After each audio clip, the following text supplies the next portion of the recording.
TNA Wrestling. What did I just witness? What? I don't even know if that's going to be the title. I just said, what did I just see? Maybe I should say, what did I just witness? I think maybe that will be a better name than what did I just see? Because I do not know what did we just gain here. Now, we got 4 matches before the Champion Challenge match. And they got some progression. And I'm not saying it's great. The progression when it comes to Ash and Brookside, when it came to Leon Slater and Khan. And when it came to Macklin dealing with the Rascals and Frankie Kazarian, that you got something there. You got no progression when it came to the final match. Final match had no progression but one small little thing that is like, what the fuck did I just witness? And I will talk about in a minute. But there's something I need to address. Look at the main scene for pro wrestling right now between WWE, AEW, and TNA, who's probably a distant third at this point. You look at WWE in the King of the Ring and Queen of the Ring challenge, which most of it is very safe. So safe, in fact, it's nearing to be almost a joke on who's going to win the King and who's going to win the Queen. Because honestly, I think they're playing a little too safe. Then you look at AEW and look at Dynamite. And I put on my title, all just rage. I don't remember the full title. I said, I think it's all rage. Nothing but rage, I think. I can't remember right now. But I'm looking at AEW, and even though many of my subscribers, some of them actually like the show, but when you look at it, it's still like this. What did we really gain in AEW Dynamite? Not a lot. A lot of good matches, some story, yes, and there's no way you can say there isn't a lot of story, but some story in Dynamite. But then you look at Collision, and there's no story at all. Any stories are being more done on Dynamite than any stories being done on Collision, and it's only matches. And that's not good for your company where you're now throwing Rampage on the Collision. More hours than your primary show in Dynamite. Instead of making Dynamite 3 hours and leaving Collision 2 hours, you're throwing Rampage on it periodically to make it 3 hours. And there's very few people watching it. And let's be honest, there's not that many watching Dynamite either. Now, I'm not saying they're going out of business. I'm saying they're making money. They are making money. But you can tell there's something off. And now you come to TNA, where, like I said before, creative aspects has now changed because they don't have any general direction. Because now the creative team has to make the direction, and they don't have a president that's going to say, this is why I want to go forward, right for this. We don't have that. We got a president who is not a promoter, a former wrestler, a writer, none of it. He's none of that. And it kind of shows here because we got some stories, but then we really don't have a direction. And seeing the end of the show, and I'm going, what the fuck am I watching? Look, I'll get to that in a minute, but let's go through the first match.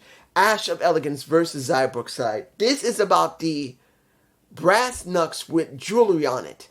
If a Ash wins, she gets the jewelry back. This is what this was all about. Ash getting her jewelry back.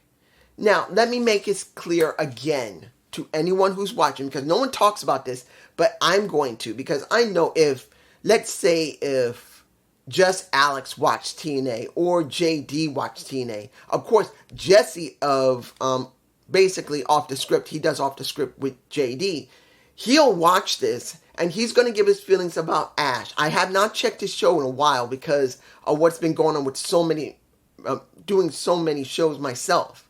I haven't had a chance. And also I've been working on some stuff. So I haven't had a chance to watch Jesse in a bit. But I don't know how he feels about Ash. I just don't. I don't know if he believes that she's a good talent anymore or if she just looks stupid. I don't know his point of view on it. But as someone who's watched Brooke and look, I've said this before and I'll say it again when it came to the former Dana Brooke. She is a character-driven wrestler. The reason I botched that is because as much as I'm not saying I'm 100% fond of her, I understand what she's doing. She's kind of doing what she did when she was with R-Truth when things were funny. This is what Ash is doing. She is a character-driven, comedic, stylish wrestler. Somewhat stylish. Now, I'm not telling you that she doesn't act rough and tough. She does when she wants to. And this is what we're getting from an Ash of Elegance. So I'm not saying that it's great work. I'm not saying it's bad work. This is something she's decided to do. She wants to be somewhat comedic and someone who's very sexualized that does some wrestling.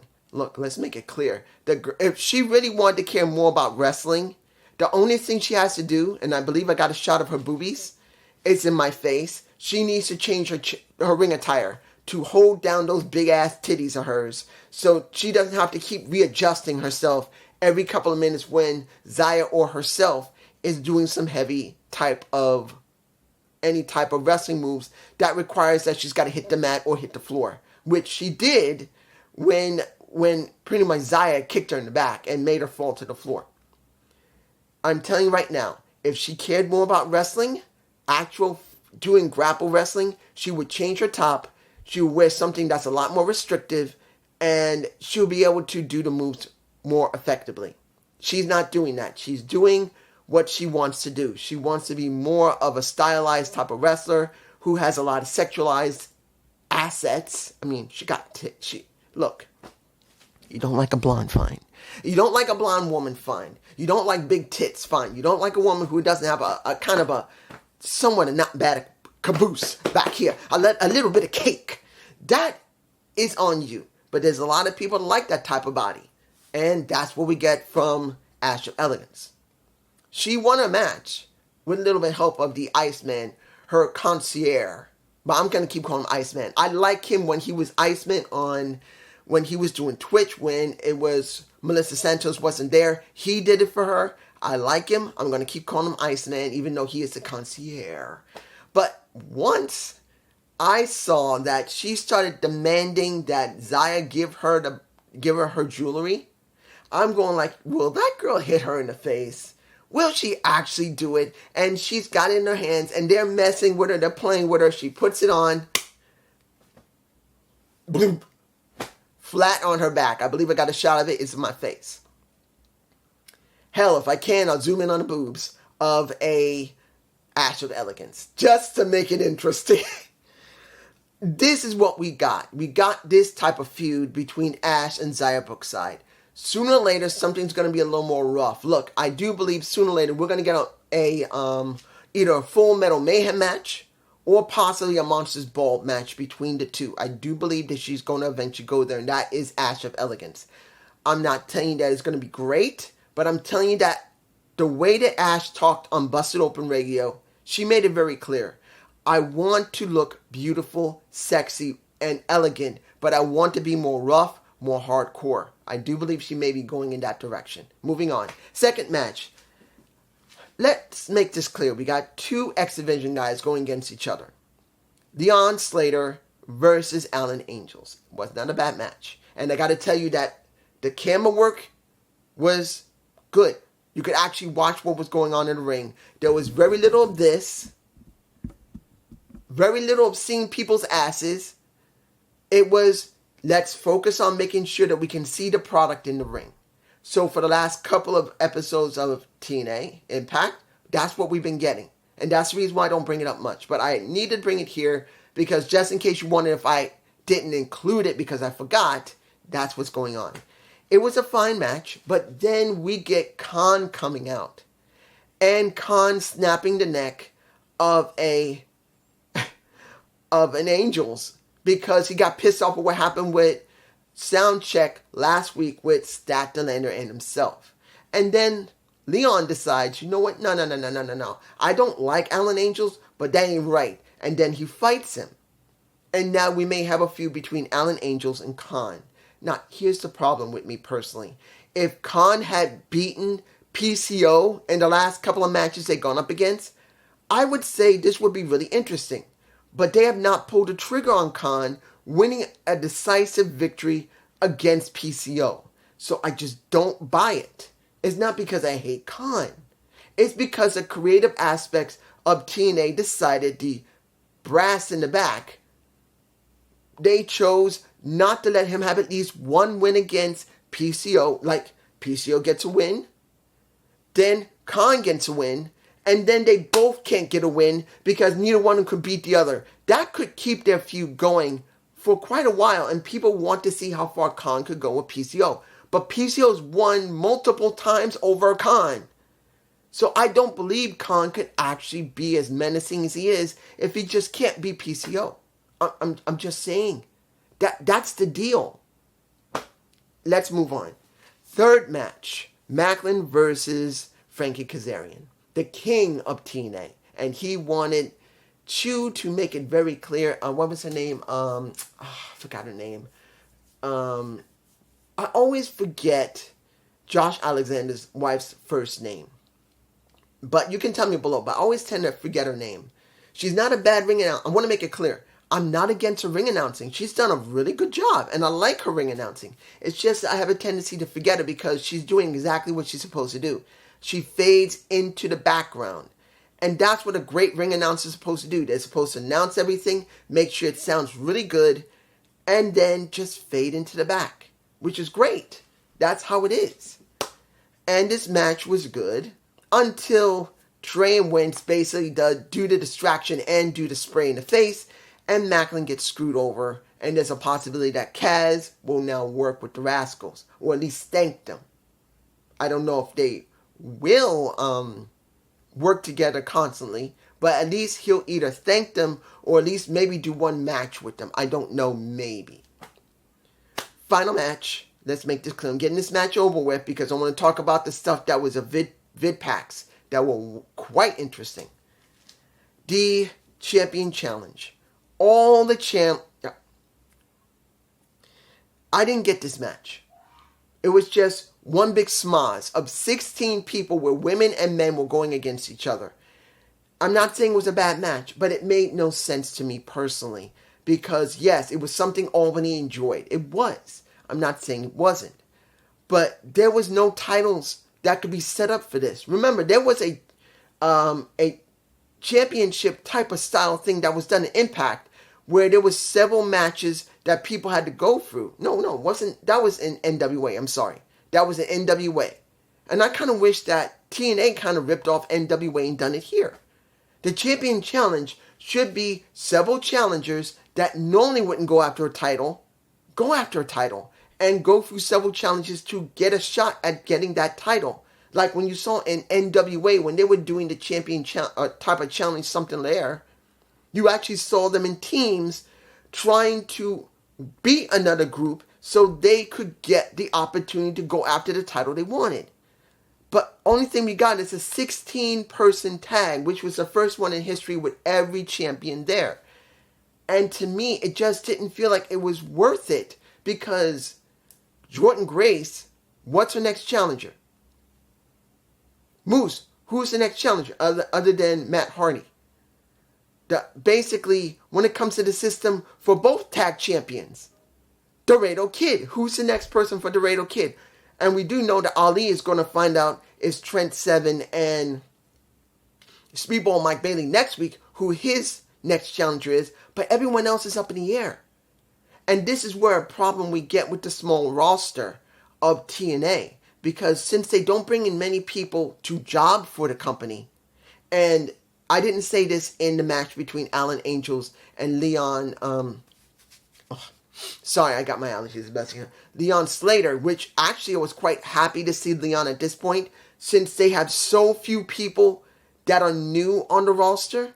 Seeing him, I was interested in learning about him. Unlike when it came over in NXT, when it comes to Levon Evans, where they have such a huge, deep roster, not only of already the people they still got, and then they got like 40 or 50 people in the back that are ready to take the position. In TNA, you don't have that. There's so few people that are on the main show, and even fewer that they show on Explosion. They only do one match on Explosion. The rest is all vid packs. So you barely see anyone. So seeing Leon Slater was interesting. So I was okay with that. But what do we have here? Just all the champions going against all-stars who pretty much are going to be the next challengers, probably again. It really didn't feel important. But then the last thing, we got the all-stars winning, pretty much. I believe it was, who was the one who jobbed? I forgot.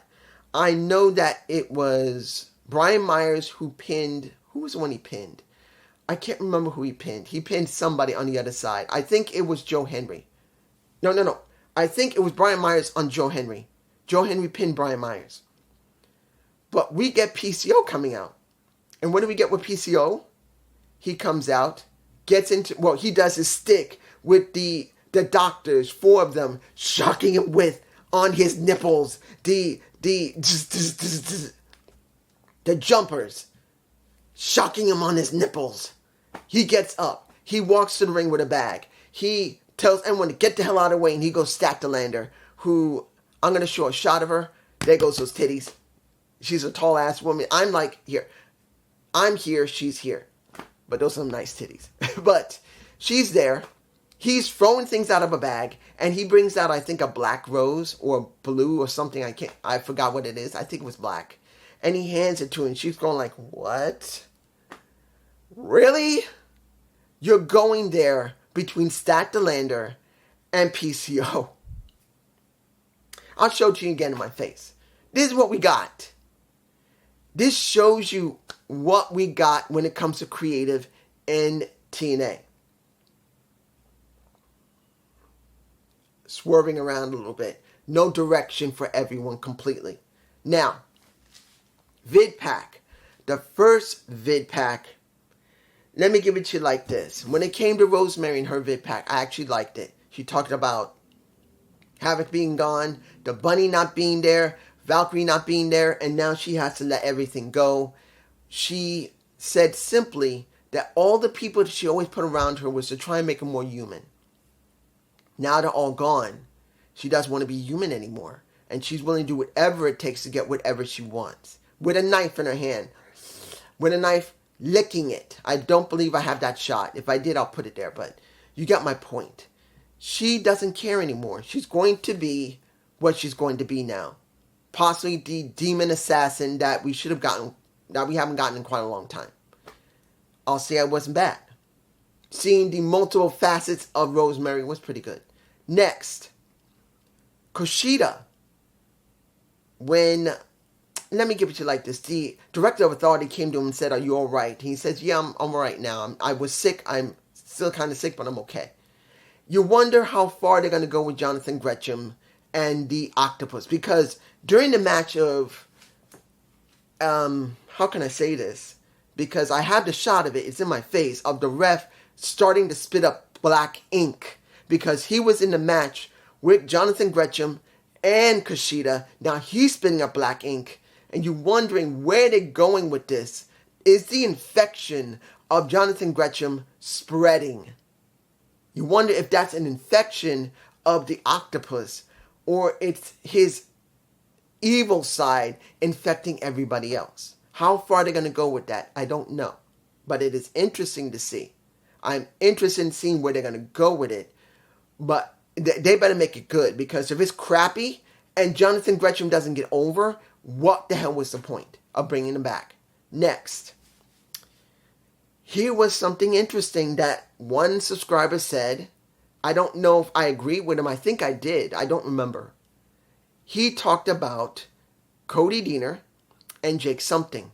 No, one person talked about Cody Deaner. They should work together as a leader. And I said, no. No, they should not work together. In fact, they're going to go against each other.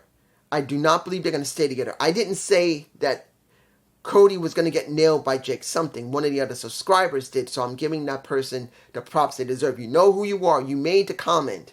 I don't remember if I agreed or not. I said, maybe you're right. I think I said that. I didn't know. But what do we get with Gabby AF? Well, Gabby from the show AF.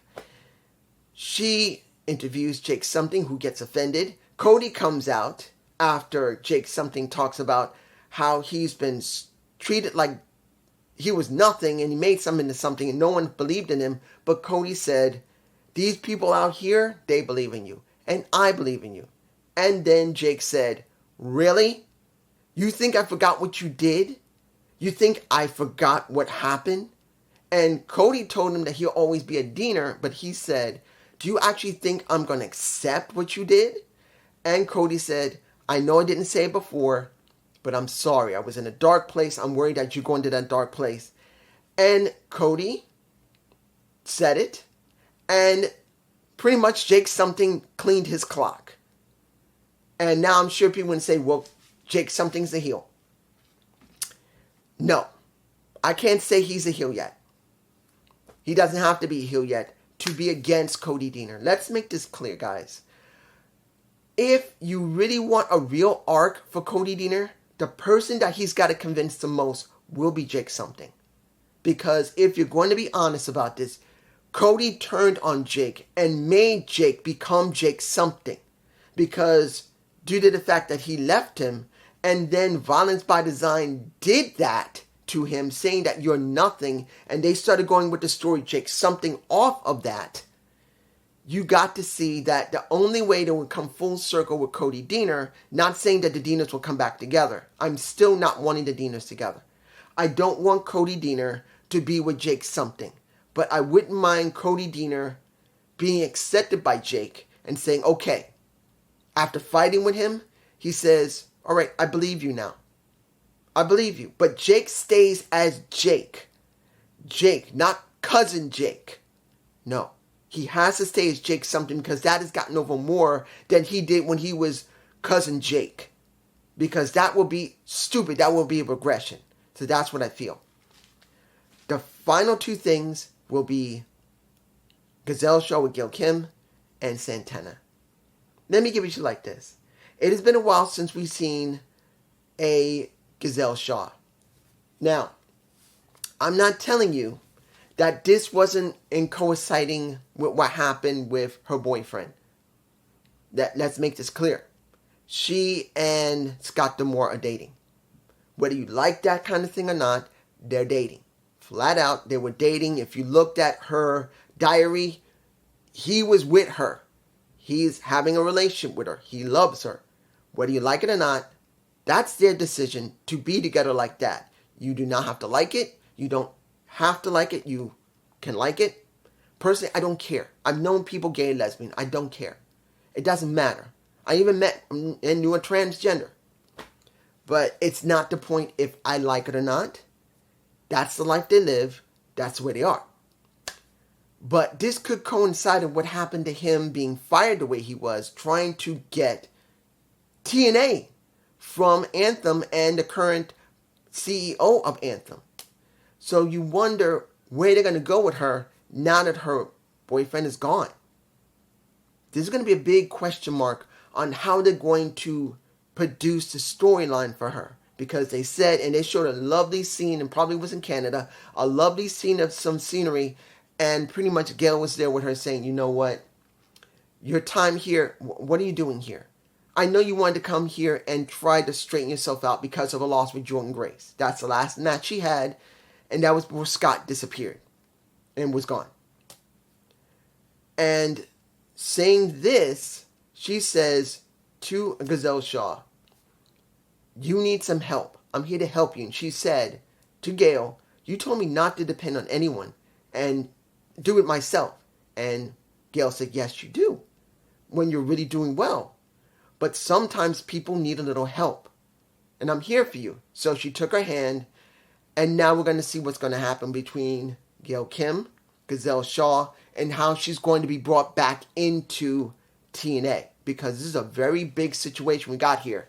This is the real-life girlfriend of the former president of TNA. Not saying there's going to be any type of animosity, but how are they going to book her? Will they do a little bit of real-life stuff in it, like what's going on with the Elite, which was a big mess? Will they do something where she is shown? You never know. Final thing is Santana. Santana said during his second interview that he's coming from people's spots. He explained the reason why he finally stopped drinking and went sobriety because of his daughter and a Christmas wish list of his daughter, one of them hoping daddy gets better. In other words, stops drinking. And that's what straightened his ass out. Now, as someone, and I'm saying this a little bit in my own personal life, as someone who grew up in a house of alcoholism and drug abuse where, shockingly enough, I didn't get into it. I don't like smoking. I don't like doing anything. That's actually a very strange thing. If anyone knows this, for someone who's gone through living with alcoholics or drug addiction or child abuse, which I have myself, you either go in one or two directions. One, you go and follow what you've grown up with. Or two, you're completely opposed to it and you go completely the opposite direction. That's me. I don't drink. I don't smoke. I can't stand the stuff. So, seeing that he made this call for his daughter, as someone who grew up with that kind of stuff, it's a great thing to see. And knowing that he's made the decision to become clean and still wants to wrestle, this is a good story for Santana, and they could build on top of it if creative can handle this. This is a very important thing. Not all creative can handle dealing with alcoholism or drug addiction and actually is able to write correctly for it, because sometimes they don't know how to write properly for it. Look, Kurt Angle had an angle with Jeff Jarrett, and they actually put his real life situation where he was still stuck with drugs, and even though he got himself clean, they threw the storyline with him and threw the storyline with him losing his wife, well, divorcing, and then Jeff taking his wife and his kids, and pretty much that was a big smoz. Not saying it was going to make Kurt even worse, but not everyone can pull that off correctly writing, and if they go down that route with Santana, it's going to be a question if he can handle that. Not everyone can handle that. It's going to be a big question mark of how, if they're going to make this important about Santana and his sobriety, someone is going to try and bring this up in his face and try to mess with him with drinking. I do believe they're going to go there. I'm not saying that's the right thing or not. It's just going to count on if Santana can understand and handle the storyline and if they can write it correctly. But this is just me. Peace.